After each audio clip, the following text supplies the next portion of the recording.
네, 안녕하세요. 네, 오늘은 이제 두 번째 시간, 코로나 입원 환자들을 위한 그 동영상 비대면 교육 두 번째 시간.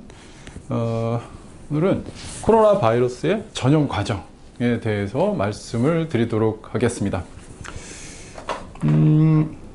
우리가 어떤 적하고 만났을 때, 전투에서 적을 알아야지 이 적을 물리칠 수가 있잖아요.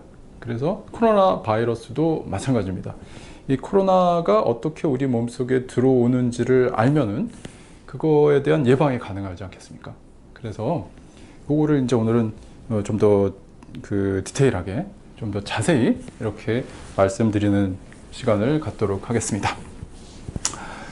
코로나는 일단 뭐 매스컴에서 많이 보셨겠지만 뭘로 전염된다고 생각하세요?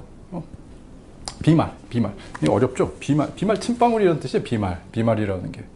이게 침방울을 통해서. 침방울 튀는 거 종종 보셨을 분도 계시는데, 말하다가 알게 모르게, 저는 좀 침방울 덜 튀는 편인데, 어떤 분들 보면 팍팍 튀시는 분들, 해 비치는 데서 보면은 더 잘 보여요. 침방울 튀는 게. 비말을 통해서 전파가 됩니다. 근데 비말이 멀리 가진 않아요. 최대 멀리 가는 걸 재봤더니 한 2m 간다는 거지. 2m. 그래서 그 안전거리가 한 2m 정도 된다는 거예요. 사람들과 거리 두기 우리 얘기하잖아요. 2m 정도 거리를 두면은 침방울을 피할 수 있기 때문에, 그래서 2m를 하는데 2m가 어느 정도인지 잘 모르잖아요. 그러니까 두 팔 벌려서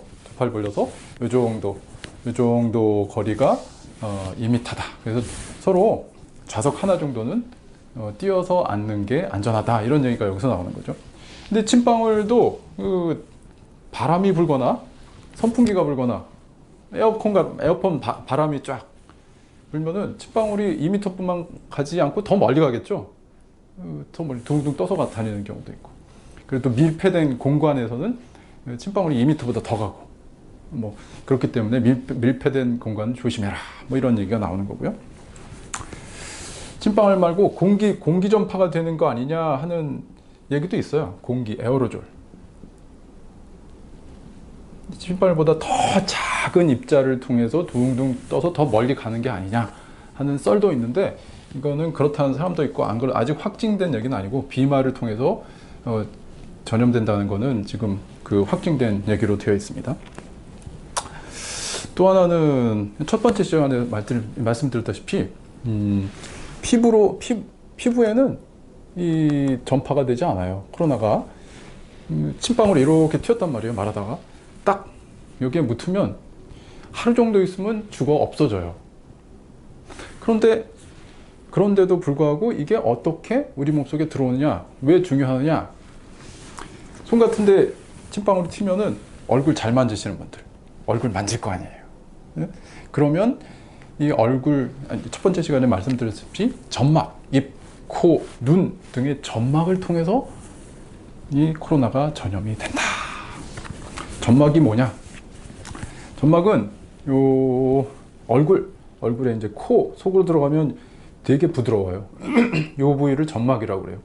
이게 이제 뭐냐면은 얼굴을 옆에서 쫙 자른 거거든요. 그러면 코 속, 입 속, 혀, 입천장 쭉 하면 이게 두 개가 만나요. 여기서 만나서 쭉 식도하고 기관지로 돼가지고 위하고 폐로 들어가죠. 요 사람 몸속에 요 속부분은, 입과 코의 속부분은 상당히 부드럽고 촉촉한 부분으로 되어 있어요. 그 침방울로 직접 흡입해가지고 여기로 가서 감염되기도 하고, 또 하나는 손에 바이러스가 묻은 다음에 그 바이러스를 입이나 코를 만졌을 때 이 뒤쪽으로 넘어가서 코로나 바이러스가 감염이 되는 겁니다. 왜 여기를 통해서 코로나 바이러스가 감염이 되냐면, 피부 말고요, 점막에는 코로나 바이러스를 받아들일 수 있는 수용체가 있어요. 수용체. 네, 그거에 대해서 잠깐 말씀을 드리면, 코로나 바이러스가 이렇게 동그랗게 생기고 이렇게 뾰족뾰족한 이런 게 있다는 거는 그 뉴스 같은 데서 보셨어요. 이렇게 뾰족뾰족하게 돼 있어요. 겉이 뾰족뾰족. 요거를 뭐냐 하면 스파이크 단백질 뭐 이렇게 뾰족뾰족한 얘네들. 이 속에는 이제 RNA가 있고 RNA를 둘러싸는 핵막이 있고 그 주변에 뾰족뾰족한 쇠꼬챙이 같은 게 있어요. 이걸 스파이크 단백질, 스파이크 단백질 뭐 이렇게 얘기하거든요. 근데 이 스파이크 단백질이 우리 몸속에 들어갈 수 있는 부분이 점막이라고 그랬는데, 점막은 왜 어떻게 들어가느냐? 점막은 스파이크 단백질을 받아들일 수 있는 받아들이는 손 같은 게 있어요. 스파이크 단백질이 팍팍 찍을 수 있는 알맞은 구조로 되어 있어요. 스파이크란 뭐냐면, 영어로 스파이크라는 건 뭐 찍는 거 이런 거 얘기하거든요. 신발 밑에 뾰족한 쇠꼬챙이, 축구화나 야구화 같은 데 보면 이렇게 미끄러지지 않도록 이렇게 뾰족하게 해놓은 거, 이건 스파이크라고 하거든요. 그 스파이크 단백질이 이렇게 결합이 잘 되는 수용체가 점막에 있어요. 점막. 이게 점막이라고 하면, 점막 위에는 이렇게 스파이크 단백질을 받아들일 수 있는 수용체가 있어요. 이걸 ACE2 수용체 뭐 이렇게 하는데, 그러니까 우리 몸속에 이 점막에는 이런 수용체가 발달이 되어 있기 때문에 코로나 바이러스가 들어오면 이걸 푹 찍어가지고 점막 속으로 툭 들어가서 우리 몸속에 감염이 되는 거죠. 얼마 전 입원 환자분 중에 한 분이 저한테 이런 얘기를 하시더라고요. 딱 들어갔더니 자기가 선생님, 내가 확진자하고 딱 1분 얘기했어. 1분 얘기했는데 어떻게 얘기했냐면, 나 마스크 잘하고 있었거든? 근데 내가 어떻게 걸릴 수가 있지? 나 마스크 잘하고 절대 마스크 안 벗고, 근데 그 확진자는 마스크를 벗고 나하고 얘기는 하긴 했는데, 나는 마스크 잘하고 있었는데, 매스컴에 보면은 마스크 잘하고 있으면 절대 안 걸린다고 얘기하는데 난 왜 걸렸을까? 이거 검사 잘못된 거 아니야? 마스크 잘한다. 그래도 걸릴 수가 있습니다. 왜 걸리느냐? 아까 말씀드렸다시피 침방울, 말을 한단 말이에요. 침방울을 쫙 해서 손에 딱 묻었어요. 마스크는 잘하고 있으니까 이쪽으로 안 되죠. 손에 묻었는데 다른 데 가서 뭐 하다가 그 손을, 코를 이렇게 만진다거나 입을 만진다거나 마스크 벗은 상태에서 그래가지고 걸린 거죠. 네? 충분히 마스크를 잘해도 손 위생을 하지 않으면 코로나에 감염될 가능성 상당히 많습니다. 그래서 마스크뿐만 아니라 손 위생 철저하게 하셔야 돼요. 네. 손 위생 어떻게 하는지 다음 시간에 예방법에 대해서 말씀드릴게요. 그래서 아무튼 코로나 바이러스는 스파이크 단백질을 통해서 점막에 있는 ACE2 수용체를 찍어서 푹 우리 몸속에 들어간다. 이게 우리 몸에 들어가는 과정입니다. 그래서 우리 몸속에 이 그림을 이제 설명을 좀 해드릴게요. 이게 아주 중요한 내용인데, 이 그림은 이제 이거 이제 보이시죠? 네. 요거 이제 코로나 바이러스가 이렇게 생겼다고 치고요. 요거 그린 거는 우리 몸속의 점막 세포예요. 점막 세포라는 건 우리 몸은 가장 기본적인 게 세포로 되어 있고요. 그 세포가 이제 조금조금하게 협력으로 보면 되어 있어요. 이쪽은 콧구멍, 입구멍 하는 구멍이에요. 구멍 옆에 입이라고 생각하면 입 옆에 이제 점막, 살, 입 옆에 입천장, 혀 이런 게 여기고, 여기 구멍, 공기가 왔다 갔다 하는 게 여기예요. 그럼 바이러스가 침방울 통해서 우리 입에 코 들어가면 요쯤에 있겠죠. 요쯤에. 네? 이쪽이 점막세포. 점막세포에 이게 뭐라고 그랬어요? 스파이크 단백 코로나 바이러스를 받아들일 수 있는 수용체 ACE2 수용체에 딱 궁합이 이게 모양이 맞거든요. 이게 딱 붙어요. 붙으면 바이러스가 이제 난 이제 바이러스는 바깥에서 존재를 혼자서 못해요. 우리 살갗에서도 하루 이상 존재를 못하거든요. 그냥 여기 있으면 죽는다고요. 근데 이런데 딱 붙으면 이제 살았다. 난 이제 죽지 않고 생명력을 유지하겠구나. 안심을 하고 쭉 타고 우리 세포 속으로 들어와요. 합쳐간 다음에 이게 침투를 하죠. 침투합니다.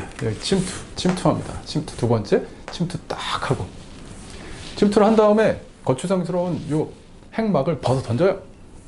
그래서 탈외곽, 세포 속에서 나타난 탈외곽, 바깥에 쌓인 바깥 외자거든요. 그걸 벗어 버린다.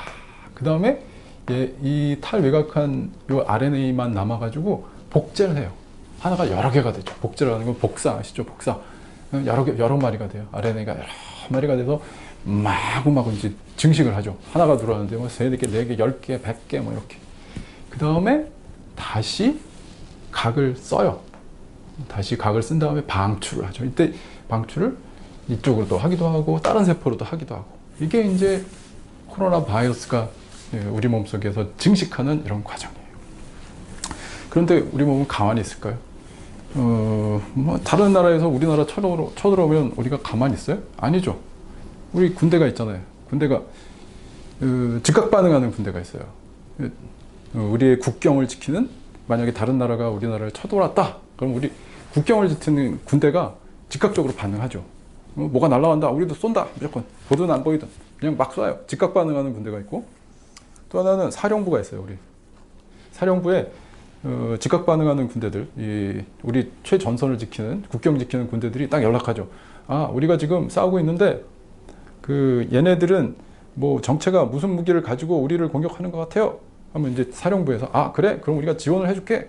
맞춤형으로 딱 가잖아요. 그것도 마찬가지예요. 우리 몸도 이 코로나 바이러스가 들어오면 즉각 반응하는 그런 면역 반응이 있어요. 군대들이 있어요. 그게 뭐냐면 대식세포, 중성백혈구, 비만세포, NK세포, 그러니까 뭐 내추럴 킬러셀이라고 해서 그런 세포거든요. 얘네들이 이 코로나에 즉각적으로 반응을 해요. 그냥 즉각적인 전투를 벌이는 거지. 그래서 그 다음에 이거 떨어졌어요. 즉각적인 전투를 벌이면서 이 코로나 지금 들어온 얘네들은 어떻게 생겼고 주무기가 뭐고 정체가 뭐예요? 하는 거를 B세포한테 딱 정보를 줘요. 그럼 B세포는 이 정보를 가지고 맞춤형 무기를 만들어요. 그 맞춤형 무기가 바로 항체. 뉴스에서 항체에 대해서 가끔 들어보셨을 거예요. 코로나 치료 완치자들이 본인의 항체를 기증을 해서 다른 사람들을 치료하도록 한다. 항체라는 건 맞춤형 무기거든요. 우리 몸속에도 이런 반응이 나타나요. 자연적으로. 그래서 항체가 맞춤형으로 코로나 바이러스에 대한 맞춤형 무기를 들이붙죠. 그러면 이제 코로나 바이러스가 치료가 되는 거예요. 이것이 이제 우리 몸속에서 일어나는 면역 반응이에요. 코로나 바이러스. 예를 들면 나라 대 나라로 하면은 외국 나쁜 무리들이 우리나라를 침공했을 때 우린 가만히 있지 않고 즉각적인 반응을 통해서 물리치려고 하고, 그것을 면역학적으로는 선천면역 이렇게 얘기를 하고요.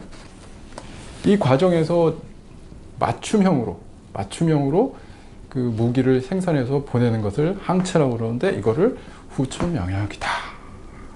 그래서 선천면역과 후천면역을 통해서 우리 몸은 코로나 바이러스를 물리치려는 노력을 하게 됩니다.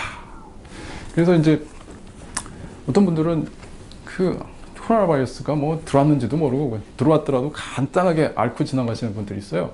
그분들은 면역 반응이 상당히 강하신 거예요. 어떻게 강하냐? 요 초기에, 침투하는 초기하고 탈외곽 초기에 이 즉각 반응하는 선천 면역 세포들이 그냥 다 없애버리는 거죠. 그러면은 증상이 거의 없이 지나가거나 열도 살짝 나면서 그냥 지나가 버려요. 근데 이 면역 세포들이, 면역계가 약하다 했을 때는 방출이 되고 한참 있어서야지 항체가 만들어지고, 그래서 그거에 의해서 치유가 될 때까지 시간이 많이 걸리죠. 열도 끓고 열이 펄펄 끓고 폐렴도 생기고 뭐 이런 과정을 통해서 낫는 분들도 있어요. 네. 그래서 코로나 바이러스를 치료하는 핵심은 뭐냐면 면역 반응이, 면역계, 우리 스스로 우리 몸속의 면역계가 높아져서 치료를 하게 되는 겁니다. 네. 그래서 이 면역 반응이 중요한 거죠. 네. 이게 참 어려운 얘기를 제가 어렵게 설명드렸는지 모르겠는데 요걸 통해서 이제 제가 앞으로 그 코로나에 대한 설명을 좀 드릴 거거든요. 네. 좀 이해를 해 주셨으면 좋겠네요. 네. 그 다음에 그리고 가끔 이 코로나에 걸렸는데 냄새가 안 맡아져요 이러시는 분들이 있어요. 냄새가 안 맡아진다. 그분들은 뭐냐 하면 코로나 바이러스가 여기 코 있잖아요. 코 점막에 증식을 하는 거예요. 코 점막에 팍 증식을 해가지고 냄새 맡는 세포를 이 기능을 떨어뜨리는 거죠. 근데 시간이 되면은 대부분 또 돌아오세요. 지금 입원하고 계신 분 한 분도 냄새를 전혀 못 맡겠어요. 들어올 때 그러셨는데 지금 한 열흘 한 보름 정도 되셨는데 냄새가 거의 다 돌아오더라고요. 그리고 어떤 분들은 또 설사 하시는 분들, 설사 하시는 분들은 코로나 바이러스가 이 입을 통해서 위를 통해서 소대장까지 가는 게 아니고요. 코로나 바이러스는 그렇게 이런 대로 이런 식으로 들어오면 좀 세게 면역 반응이 나타나서 좀 힘들 수 있는데 위로 직접 들어가면은 위산에서 없애져 버려요. 우리가 삼키면 그 전에 점막을 통해 삼키면 위에서는 없어져 버리는데 그 위에 가기 전에 이런 식도 같은 점막을 통해서 피로 들어가는 거죠. 설사하시는 분들은. 그래가지고 저기 소장 대장에 가서 거기서 증식을 하게 되는 거예요. 혈액을 통해서 소장 대장에서 위를 통해서 소장 대장으로 가는 게 아니고. 그래서 설사하시는 분들도 있는데 그것도 이제 치료를 잘 하시면 다 낫게 되더라고요. 네. 그런 말씀을 드리고 그다음에 검사에 대해서 말씀을 드릴게요. 검사는 뭐 텔레비 같은 데서 검사하는 거 다 보셨을 거예요. 어떻게 하시죠? 물론 막대기 같은 걸 이게 준비를 할 거겠네. 막대기 같은 걸 코에 이렇게 쭉 넣어가지고 면봉 생각하시면 돼요. 면봉을 코에 넣어가지고 이렇게 긁어요. 그래서 이렇게 여기서 보시면 이렇게 코로 해가지고 여기를 이제 검체 채취를 하는 거고 또 하나는 입에 넣어가지고 여기서 검체 채취를 하거든요. 그럼 요 그림에서 보면은 막대기가 이렇게 면봉이 이렇게 들어가죠. 그래가지고 여기 이렇게 해가지고 요 바이러스가 이렇게 검체 채취를 해서 보죠. 근데 이 검사에 아주 우리나라가 법을 되게 정확하게 잘 만들었는데 문제는 이 코로나 바이러스가 면봉에 이게 이제 막 면봉을 여기 이렇게 넣는데 여기 딱 걸리지 않는 경우가 있어요. 너무 그 양이 작거나 좀 이렇게 들어간 거지. 들어간 다음에 여기 없는데 면봉으로 이렇게 왔다 갔다 쑤신 거죠. 그러면 안 나와요. 그걸 뭐냐 잠복기 때는 안 나올 수 있다. 잠복기가 지나고 이제 이렇게 방출될 때는 이게 잘 나오겠죠. 여기다 쑤셔가지고 넣으면. 네.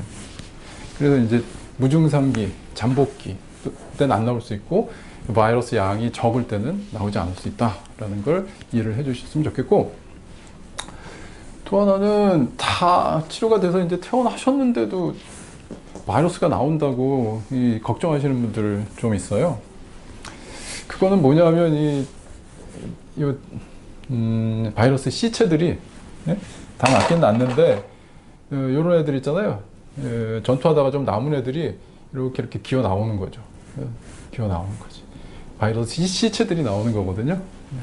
시체들이 나오는 거다. 뭐 이렇게 생각을 하시면 되겠어요. 네, 그렇게 하시면 되겠습니다. 그래서 이번 시간에는 주로 이 코로나 바이러스가 우리 몸속에 어떻게 들어오는지 전염 과정에 대해서 면역학적 관점에서 말씀을 드렸습니다. 네, 감사합니다. 다음 시간에 뵙겠습니다.